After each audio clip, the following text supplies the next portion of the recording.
Hey, it's Julie Hornock with United in Autism, and we are doing 2 autism truths and 1 lie. This is a fun way to kind of spread awareness, to share how our lives are. And if you are living with autism or living in a family with autism, hopefully you won't feel so alone. And today I have my good friend, Angie Potter. Hey, Angie. Hi. Thank you for having me. Oh my gosh, we're thrilled to have you. I just have to tell everybody what a kind, wonderful person that Angie is. And she actually saved me in the younger years where someone had told me that my daughter probably needed to go to a developmental pediatrician. She had not been diagnosed, and I was like in a complete panic. And Angie decided to give me her doctor's appointment because all of the developmental pediatricians had 6-month waiting list. And I'm like, I can't wait 6 months if something's wrong. And so anyway, that will forever be just one of my moments of just complete gratitude, because it really did change the course of our lives. So thank you for that.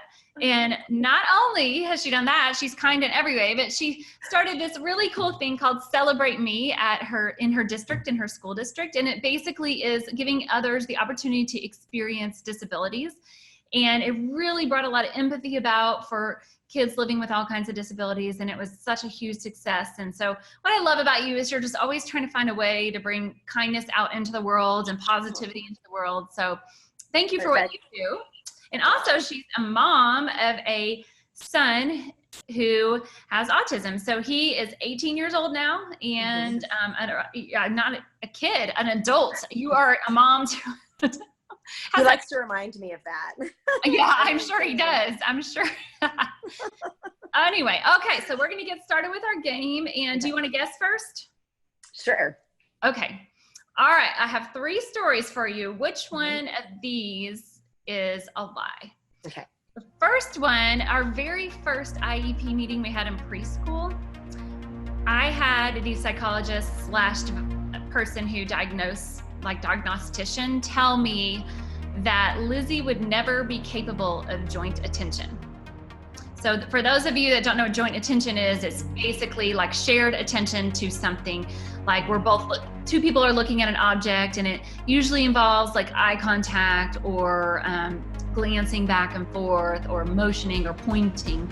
That's joint attention. And she decided to tell me that would never happen for my daughter. The second thing is that Lizzie had just a way of escaping. So in the car, she hated her seatbelt. She hated that it was like tight on her. And so she found all kinds of ways to take it apart and undo the seatbelt constantly.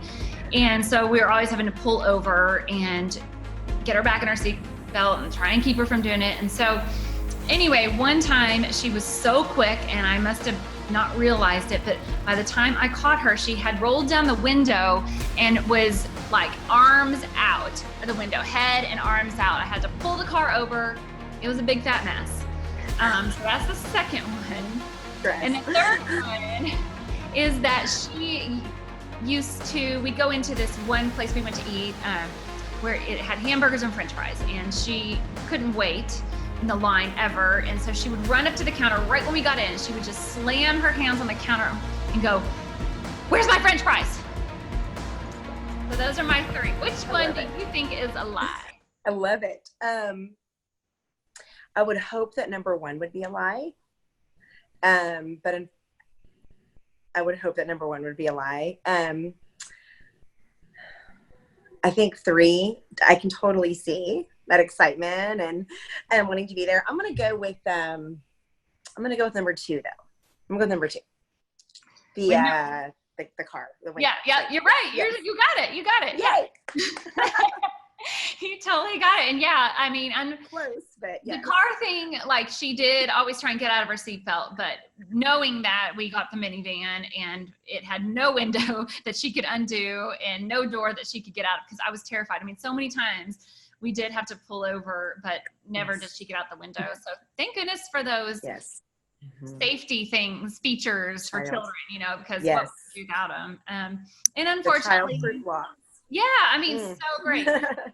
And unfortunately, the number 1 is real. I mean, it's like unfortunate that people want to put expectations and limits on our kids, but it does happen.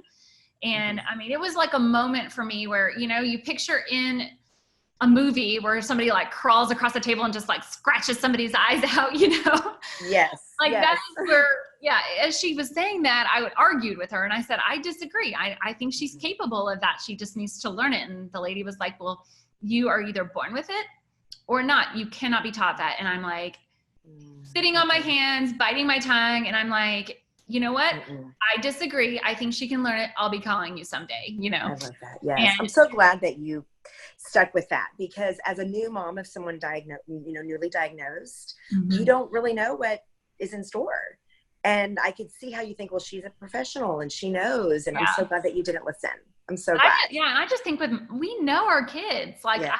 I knew she was going to be able to do that. And, you know, it really bothers me when people put expectations on our kids because they're capable. And she had surpassed that expectation 5 years old. You know, she was totally doing some small amounts and it was taught, you know, and it was learned. So, and then the pounding of the pounding on we went to this burger place all the time. It was the only place we ever went. And they would, instead of being mean to her or yelling at her, they were so kind, and they would see her coming and she would pound her fist and they would just hand her the fries.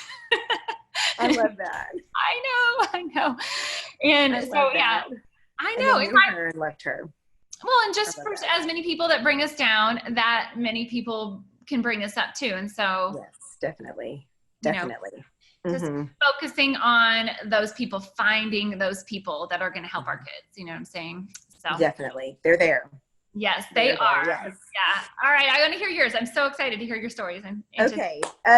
Lots and lots of stories, right? Okay. It's hard to narrow down to 3. Sam is 18. But I am, these 3 stories all happened when he was probably anywhere between the ages of, I'm looking at my notes, anywhere between the ages of 5 and 9. So he was younger at these. Okay. So my first one is Sam went to a private school for kids with differences in kindergarten, and it ended up not being a great fit for him. So I homeschooled for 1st grade, and at the end of 1st grade, we started trying other schools and visiting, and it can be very hard and frustrating to try to find the right fit for your child. And finally, we found one that was nearby that said, yes, come and do a trial day. We were like, great. So it was a 3-day trial to give them 3 days in a row to experience the school and for the school to experience Sam. And first 2 days were great. 3rd day, he had it. He was overwhelmed. Director called me and said, Mrs. Potter, don't worry, but Sam has been under my desk for over an hour, screaming and kicking. We will, you know, I'll call you if we need anything, and we'll see you at pickup.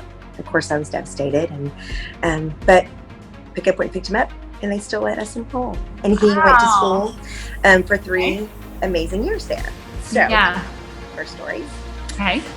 Second story is Sam was obsessed with a website called timeanddate.com. And he would scroll through and memorize calendars. And he would look, you know, in the year 1618, January 3rd was Tuesday. And like he loved to scroll through and look at it. And that was kind of a reward thing at times and a calming thing for him. And he would go up to people that he didn't know randomly, or people just that happened to be walking by and say, when's your birthday? When's your birthday? And usually people were nice and would tell him. In one particular instance, we were in an elevator, and he went up to this older woman and said, when's your birthday? And she said, you know, her birthday, say it was November 12th. And he said, that's going to be a Wednesday. And she freaked out. She was like, what? It is. You know, and you need to go on Oprah. And then it all started, I'm going to go on Oprah. I'm going to be on Oprah. And then all of that continued on. So that was fun. The third story is about hair dryers. Sam was obsessed with hair dryers for years. He still loves hair dryers, but he was obsessed with them. And something that Kent used to do, his dad, for a reward usually, is he would take him up to Target and he would obsess over the hair dryers, the aisle, for hours. Picking him up, talking about them, and you know, playing with them and everything. And he got into an almost altercation with an older woman about which hair dryer brand she needed to purchase that day, on one of the particular days. So those are my 3 stories. I mean, I can totally see all 3 of them happening. So, It's tough. It's tough. Okay. So let's talk it through. Like, I remember him being obsessed with hair dryers, and I feel like, gosh, I mean, I hate that he got in an altercation, but I can totally see him. It feels like an episode of Big Bang Theory, you know, where you're like, no, this is not the right hair dryer for you. So I think that one's true. Oh gosh, which one? Oh, I don't know. It's so hard. I mean, I know he went to school and was looking at school. So I'm going to say that one also is true. Mm-hmm. So then the second one had to be the lie. Okay. Wrong. What? No. But very close. The time and date thing is so funny. I mean, he'll still say, you know, the middle one is true. Yeah. But he'll still say, hey, 4 years ago today, I met, you know, so-and-so and at the Kroger in, you know, Allen. Or he'll say, 7 years ago today was the first time that I rode the dart rail with Miss Cinda and her daughter. Like you know, dates are so, and he just has a knack for them. Luckily the first one is true. With school. I mean, that's cool. I can't believe they still let him in, but yay. I can't believe either. And we received several more phone calls like that throughout the 3 years that he was there. But they hung in there and they worked with us and we worked with them. And it was a great experience when he was there. Helped prepare him for public school. So that was great. So the lie is the last one with the hair dryers.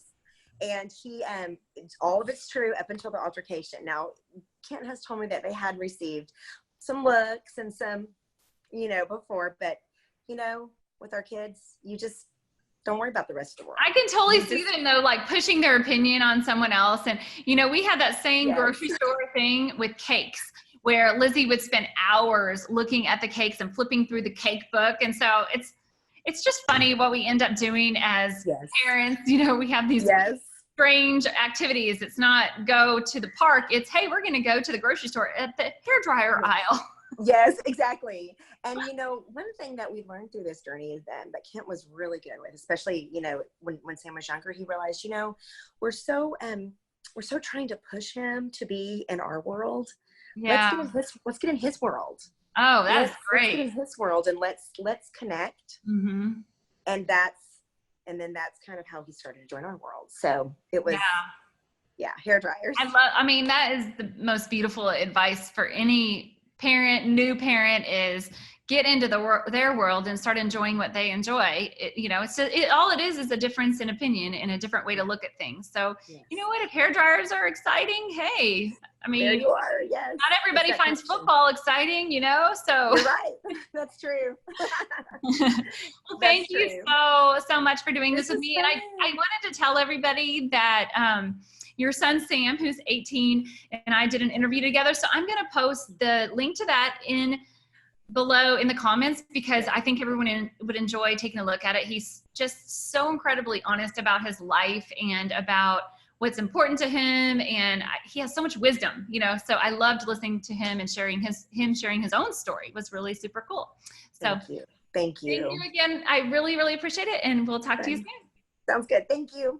Okay, bye.